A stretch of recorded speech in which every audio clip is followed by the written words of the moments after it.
Welcome back to the show, everybody. Check out these headlines here. We got David Schwartz in the news, Apollo custody service. And guess what? USD Tether. This ain't over, ladies and gentlemen.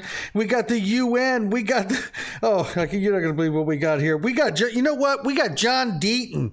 He dropped his amicus brief for 75,000 plus XRP holders, and it's straight fire and so much more. Somebody roll that beautiful intro.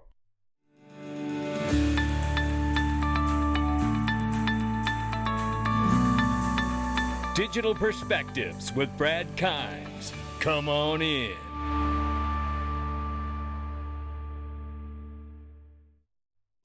Welcome back to the show, everybody. You can follow us on TikTok, YouTube, Twitter, and Facebook at the top of the screen. Right now, $1.6 trillion market cap for cryptocurrency. Good afternoon. 20,400 plus for Bitcoin, 1,500 plus for Ethereum. XRP right now at 45 cents, ladies and gentlemen. Let's get to it. If you haven't checked it out, the only thing better than buying cryptocurrency, it's tax-free crypto. That's what we're talking about here. It's I Trust Capital, ladies and gentlemen. Listen, look, it's a sponsor. Yes, it is. But I'm going to tell you something. You look at all the sponsors or affiliates I got underneath my video, and you know what you're going to find?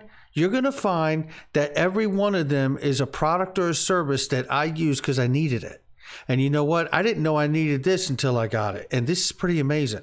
And being able to have a tax-free crypto IRA is phenomenal. And now they actually offer 9.5% staking too. Click the link underneath the video and find out for yourself. I gotta top up in there. I really do. This is really a cool thread, very short, not long at all, but it really speaks to what's on David Schwartz, or in his inbox, I should say, or at least messages. He says, for a few years now, people have been warning him that about the threat that AI, artificial intelligence, could pose to our society. He says, I was not worried about it even in the slightest, but now I am starting to worry. He says, in 20 years at most, for less than $1 million, someone will be able to have the ability to produce a dozen live interactive video streams of an event that is not actually happening.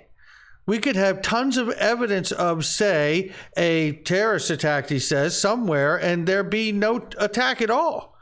Already, there are too many things that should be undisputed facts that we are politically divided on.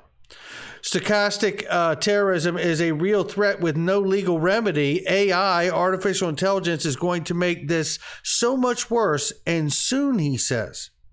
Wow. Furthermore, there's a comment here. Do you also have concerns around CBDCs and the possible threat to people's privacy when they start linking it to your carbon footprint and the potential to penalize you by withholding your funds? He said, yes, definitely. I think the technologies are inherently liberating, but we do have to remain vigilant. I would look at the internet as an example. It liberated us from traditional information brokers, but it is now delivering us to new ones, so that fight goes on. Really, really great insights in there by David and everyone else. You should check out that thread. This right here is news. You should know it. Asset management giant Apollo has launched a Bitcoin and crypto custody service for its clients. Apollo manages $515 billion in assets. That's all. That's all it is. A little corner store. Yeah, here's another corner store. Tether bank fraud probe gets fresh look from U.S. federal prosecutors. Uh-oh. What am I going to tell you about this? Somebody explain to me how Tether is not a publicly advertised counterfeit digital dollar. I don't understand it. I know they're registered with FinCEN, but they sure aren't regulated because they won't show their books to anyone. According to a report published by Bloomberg this Monday, a new team of federal prosecutors in the United States Justice Department is taking a fresh look at the ongoing investigation into controversial stablecoin issuer Tether. Now, you notice they said they're not dropping the case. They're putting it to a new team. Blockchains, cryptocurrencies, and crowdfunding sometimes pose a complex money trail for financial investigators to follow. Uh-oh, here comes the signs, ladies and gentlemen. It's always for us and the children, right? The UN says that terrorists are funding activities through crypto and crypto transactions, which means, in shorthand, we're going to need to run all of this, and it'll be for your safety that we do so. Ignoring the fact that there is no more illicit activity being rectified and satisfied in payments and agreements than in the paper US dollar, right? I mean, paper money. Oh, brother. Dutch Minister of Finance is backing it all up and doubling down rate with the WEF here. And she says, you know what? We should monitor all transactions over 100 euros. How about that? Jeez. What in the world? You know, we know Russia, we've been covering this. Russia, China may be preparing for a new gold-backed currency. That made the desk here today. And I'm not going to cover it because it's really not breaking news here. We did cover this before. There's nothing really that comes out of that you need to hear. However, it is now being covered here on Fox as well. But everybody says the US dollar is safe. Well, what happens if Saudi Arabia joins Russia and China and the rest of the BRICS coalition? The BRICS coalition makes up 40% of the world's population without Saudi Arabia. You bring Saudi Arabia in and you ditch the petrodollar agreement with the United States, and SpaghettiOs. And guess what? You talk about here's a big Today's the day, and John Deaton has delivered in spades, ladies and gentlemen, for all 75,000 plus of us. He did drop the amicus brief, and we have some highlights here for you. Shout out to Crypto Law as well. Extremely grateful for all that they do. I tell you that. Amicus brief from John Deaton, and it's a knockout punch. Let's take a look at this first one here. He says right here, the token itself is never the security. Backs it up with fellow amicus Digital Chamber of Commerce avowed that there's no precedent that analyzes whether an underlying asset of an investment contract itself is a security. It goes on to say here, stripped down XRP is just computer code. Claiming the token itself as a security is akin to calling the oranges in Howie the securities. In Telegram, the court made it clear, in the Telegram case, that the central issue in Howie and Telegram was not the underlying product agreement or underlying asset. The court confirmed that the underlying asset, whether oranges or digital tokens, are not themselves investment contracts. Oh, he is no doubt throwing knockout punches. It gets even better.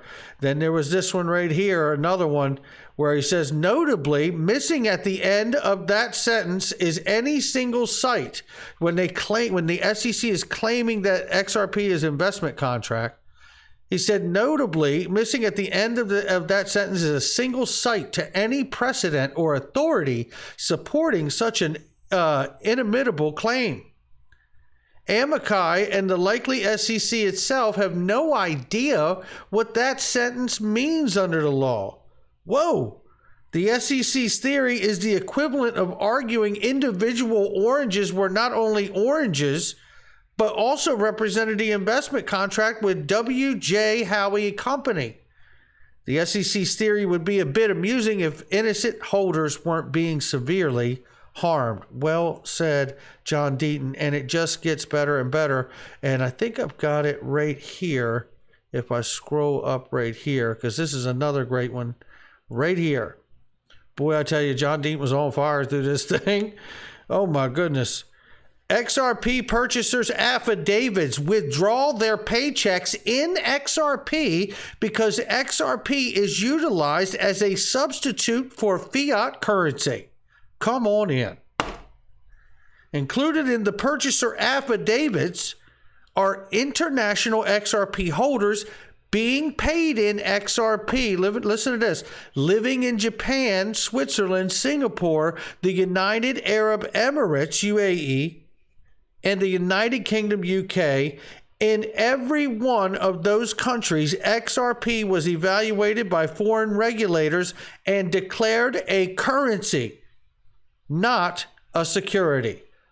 Oh my oh my, and it goes on and on and on in here. I will continue to read and dig. That's what we have for you right now, and it is straight fire, ladies and gentlemen. I don't mind telling you.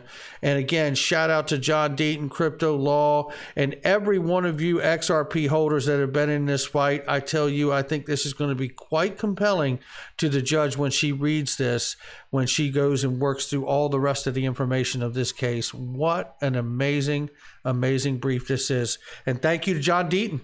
Give it up for the field general, ladies and gentlemen. Not financial advice from me or anyone else. This is just my digital perspectives. I'll catch all of you on the next one.